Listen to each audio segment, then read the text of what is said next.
எவ்வளவு கேவலம்! இவ்வளவு கேவலமாக முதல்வர் ஸ்டாலினை அதிமுகவில் ஒரு சித்தரும் போட்டு செய்தாலும் அதை என்னால் சகிக்க முடியாது.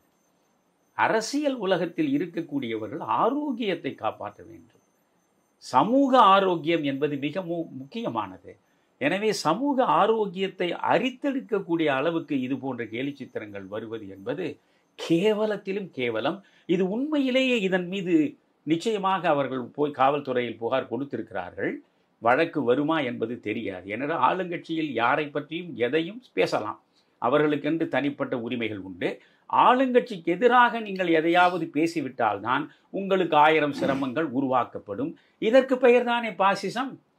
ஏதோ திருமாவளவனும் கம்யூனிஸ்டுகளும் பாசிசம் பாசிசம் பாசிசம் என்கிறார்களே, திமுகவில் இல்லாத பாசிசமா?